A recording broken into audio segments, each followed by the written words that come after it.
सिर्फ सुनना नहीं है, पैटर्न पहचानना है। कैसे? आओ बताती हूँ। फॉर एग्जाम्पल, एक क्लाइंट आपके पास आता है और बोलता है, हाँ मैं बिल्कुल ठीक हूँ। उसकी आवाज़ थोड़ी स्लो है, उसके वर्ड्स नॉर्मल हैं, लेकिन एक अच्छा थेरेपिस्ट ये लाइन सुनते ही कि हाँ मैं ठीक हूँ, यहाँ पे रुक जाता है। क्यों? क्योंकि वो सिर्फ ये नहीं सुन रहा कि क्लाइंट क्या बोल रहा है, वो ये भी सुन रहा है कि क्लाइंट क्या नहीं बोल रहा है। ज़्यादातर लोग सोचते हैं थेरेपी का मतलब होता है प्रॉब्लम बताओ और सॉल्यूशन पाओ।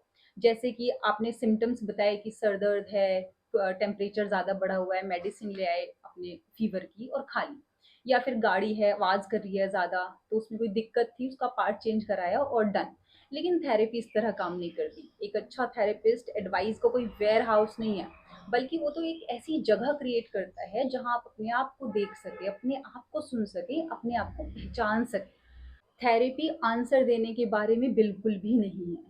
इनफैक्ट ये एक्सेस देने के बारे में। किसका एक्सेस? क्लाइंट का एक्सेस क्लाइंट को देने के बारे में है।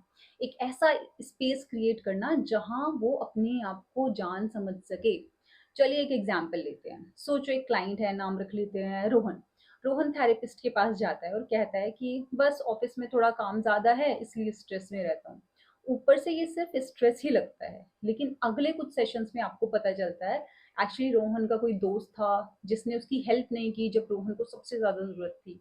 और तब से रोहन ने ये मान लिया कि लोग मुझ पे डिपेंड नहीं कर सकते या फिर ट्रस्ट वर्दी नहीं होते लोग। तो जो ऑफिस का स्ट्रेस था वो दरअसल कुछ और ही था। एक पुराना दर्द, जो जब भी कोई नया काम आता था उसके बहाने से वो दर्द उभर के आ जाता था। रोहन को खुद भी नहीं पता था कि उसके अंदर ये कनेक्शन है स्ट्रेस का और वो इंसिडेंट्स का। लेकिन एक अच्छा थेरेपिस्ट ये कनेक्शन देख लेगा, क्योंकि वो थेरेपिस्ट सिर्फ वर्ड नहीं सुन रहा ना, वो पैटर्न सुन रहा है। इसीलिए मैंने शुरू में बोला था कि वर्ड्स मत सुनो, पैटर्न सुनो।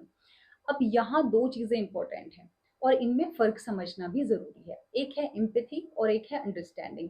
एम्पैथी मतलब उस पर्सन की जगह खड़े होके उसकी नजरिए से दुनिया को समझना।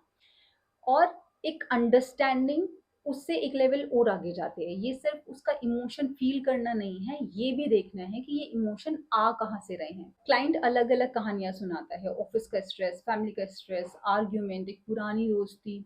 ये सब अलग अलग लगती हैं बातें, लेकिन थेरेपिस्ट इनके बीच का एक कनेक्शन देख लेता है कि सेम वुन बट डिफरेंट स्टोरीज। चोट तो सेम है, हमेशा रीजन कोई और हो रहा है।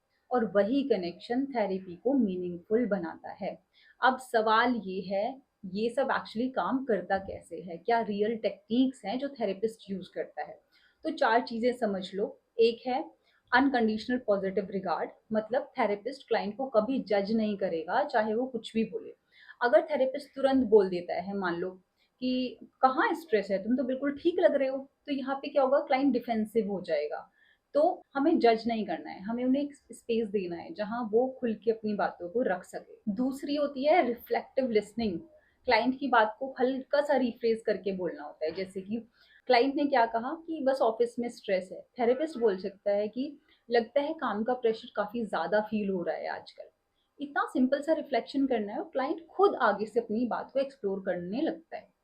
तीसरी चीज जो आपको ध्यान रखनी है कि साइलेंस, कहाँ पे आपको साइलेंस यूज करनी है। एक ट्रेन साइकोलॉजिस्ट साइलेंस को बहुत अच्छे से यूज करता है। कई बार सही समय पे वो थोड़ा चुप हो जाता है, जिससे सामने वाला पर्सन थोड़ा सा डिस्कम्फर्ट में आके खुद ब खुद आगे बोलने लगता है।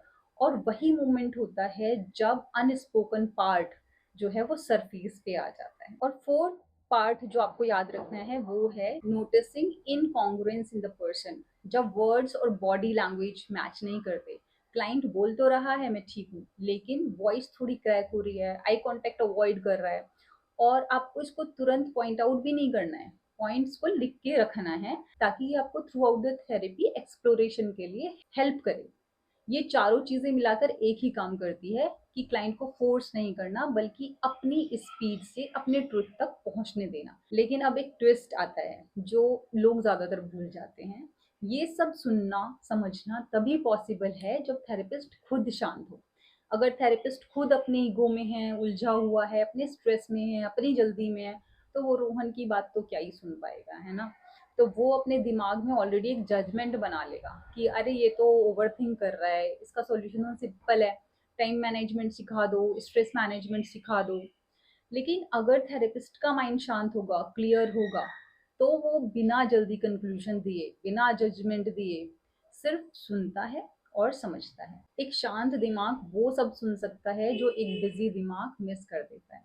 तो अगली बार जब कोई कहे मैं ठीक हूँ, रुक कर सोचिए, क्या ये सच है या ये एक वॉल है या ब्लॉकेज है? क्योंकि असली सुनवाई सिर्फ कानों से नहीं होती, वो होती है पेशेंस से, एम्पैथी से और एक पीसफुल माइंड से।